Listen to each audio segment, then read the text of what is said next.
Now, just today I came across a rather interesting article, or should I say interview, that Kathleen Kennedy did with Rolling Stone magazine. And Kennedy is, as most of you already know, the president of Lucasfilm. In fact, there's probably very few Star Wars fans these days who don't know her name.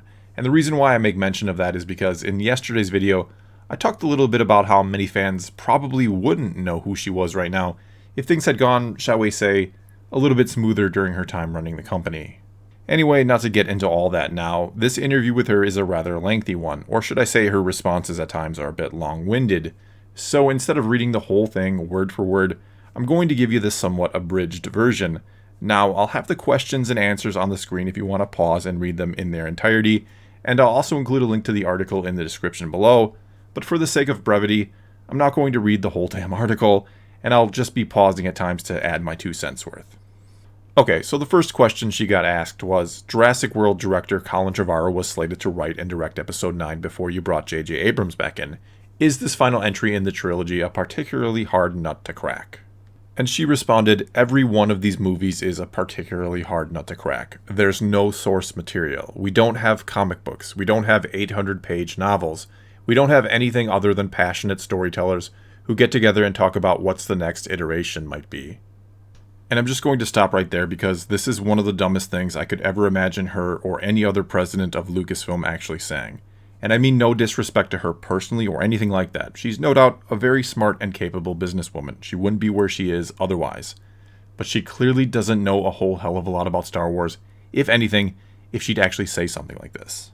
Now, why do I say that? Well, because Star Wars does or did have a wealth of source material to draw on called the Expanded Universe. It did have comic books. It did have novels. It had all of that and so much more. And you, Kathleen Kennedy, or someone else, made the decision to wipe it all away and start over fresh.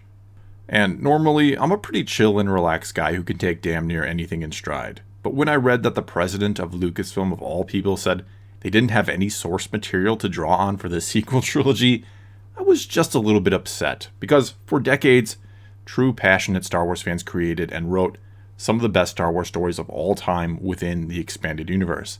And it not only got wiped away, but now the president of Lucasfilm apparently doesn't recognize it ever existed.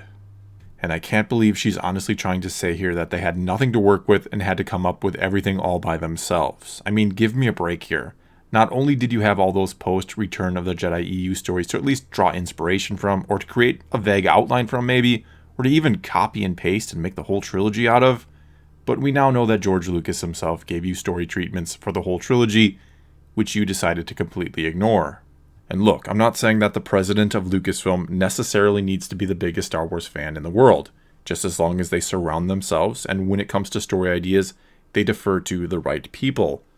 But to try and claim they had nothing to work with whatsoever is ridiculous, when all you had to do was crack a couple books and comics and see what others had come up with. Anyway, to move on from that, Kennedy goes on to talk about how not everyone is up to the challenge of making a Star Wars movie, obviously, but that she was happy to find J.J. Abrams and that he is a passionate fan, according to her at least, and that she feels he may regret not having made all 3 of the movies. And all I can say to that is, I'm at the very least intrigued to know what J.J. Abrams would have done with the whole trilogy, or what he at least would have done with Episode 8. Next up then, Kennedy gets asked, what strikes you about how he and his co-screenwriter Chris Terrario did manage to crack this nut for this one?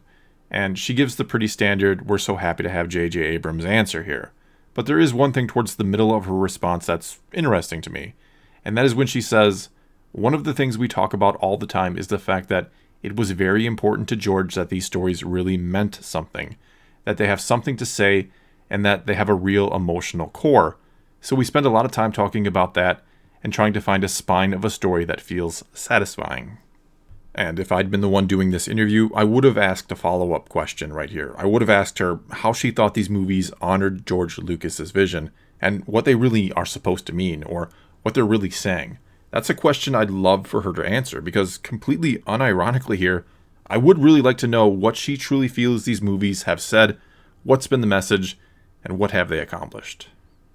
Next up here, Kennedy gets asked, how did you get to the point where you felt we've got this with the story of Episode 9? And she responded, well, I wouldn't say you ever get to the point where you just go, that's it. It's a constantly evolving process. I mean, there's still little things that we're trying to get right right now. And I'll just cut it off right there, because what I find so interesting about the question itself is, of course, all these rumors circulating that there are several different cuts of the movie and something like a dozen different endings that they can't decide upon, and that there's been these failed test screenings and whatnot. And I don't know how true or not any of that is, how accurate all these sources that people claim to have are. They could be 100% legit, or they could be all a bunch of BS. But Kennedy does kind of admit here that it's always a work in progress. And though I don't know when this interview was actually conducted, I only know it was posted today, we are officially 1 month away from the release of the movie.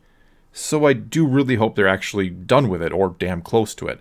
That they're not trying to still figure out the ending of the 40-plus year in the making Skywalker saga here in the 11th hour. Okay, moving on now, the next question she gets asked is, Rian Johnson made some controversial choices in Episode 8, The Last Jedi, especially considering its dramatic purpose as the second movie in the trilogy. Were you, to an extent, deliberately setting out to challenge fans and their expectations? Her response, we definitely did. We're talking all the time about how we move Star Wars forward and keep it relevant. Obviously, we don't want to keep making the same movie over and over again. And I'm going to stop her there, because I don't know how you keep your franchise relevant or moving forward by tearing down its past heroes. Build upon the ashes of the old, I guess. I don't know. And let's not try to pretend that The Last Jedi is somehow a completely different movie than The Empire Strikes Back. Not saying they're on the same quality level, but they're very similar in so many ways. The main difference between these two movies, as I've argued in other videos, is that it was the master who needed to learn from the student in The Last Jedi, as opposed to the student needing to learn from the master in The Empire Strikes Back. That and the student gets beat down and needs to be saved in Empire, and in The Last Jedi she saves the day. Further on in the response to this question, Kennedy says, I love that we have these amazingly passionate fans who care so much, and I know sometimes they may think we don't listen, but we do. And I thought it was fantastic that people got that engaged. It just showed me and everybody else how much they care. And that's important for all of us that are doing this. We really look at them as the custodians of this story as much as we are. We look at it as kind of a partnership. And as beautiful and as perfect as that response sounded, and as much as I would really like to believe she means it, I just don't. Now, if she stays on as president for years to come, and things really start to turn around as they have with shows like The Mandalorian, I may someday change my mind about her. But another thing that needs to be kept in mind here, and I know I've talked about this at great length, was how there was no official response from Disney and or Lucasfilm to The Last Jedi Backlash.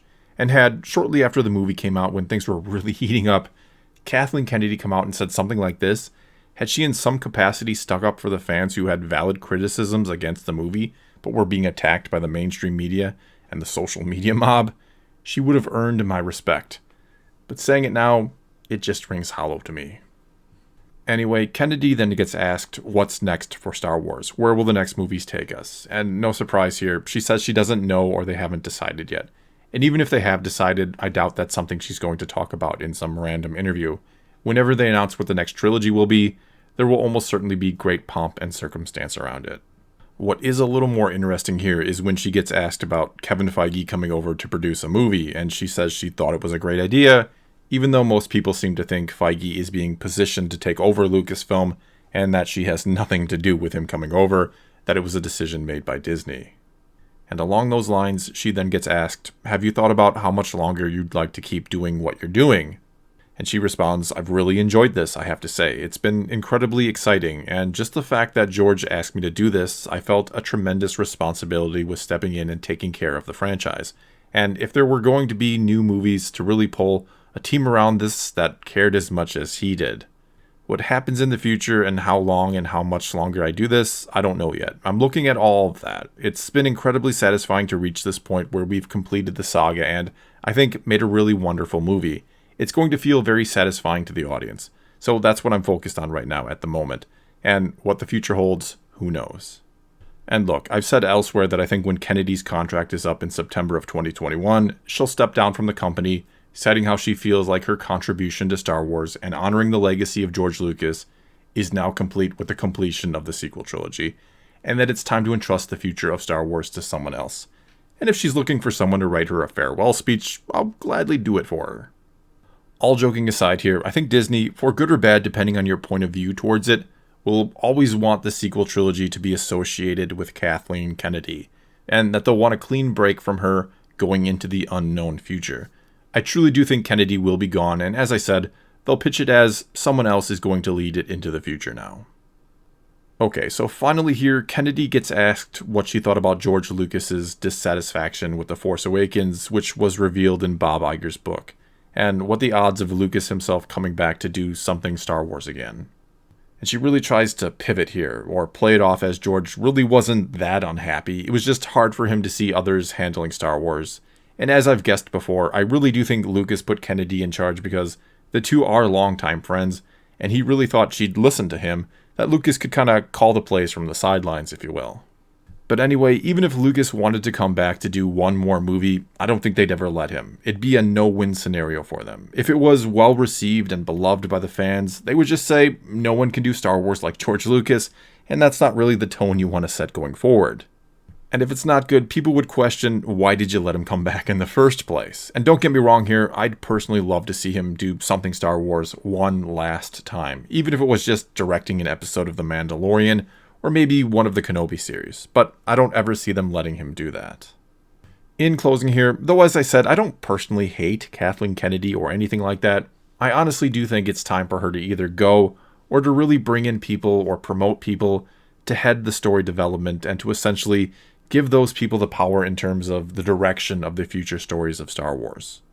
I mean, when you got guys like Dave Filoni and Jon Favreau who mention how they wanted to use stuff from the expanded universe in the show The Mandalorian, and then you have Kathleen Kennedy who apparently forgets it ever existed, I think it's obvious that someone else should be at the top making decisions about this franchise. Well, that's all I've got for you this time. Now it's your turn to tell me what you think about Kennedy's comments here, and what you think her future should be. Have you been happy with her handling of the company, or maybe you think she needs to surround herself or promote more knowledgeable people, or does she just need to go? Whatever you think, leave a comment below and let's talk some Star Wars. And until next time, thanks for watching.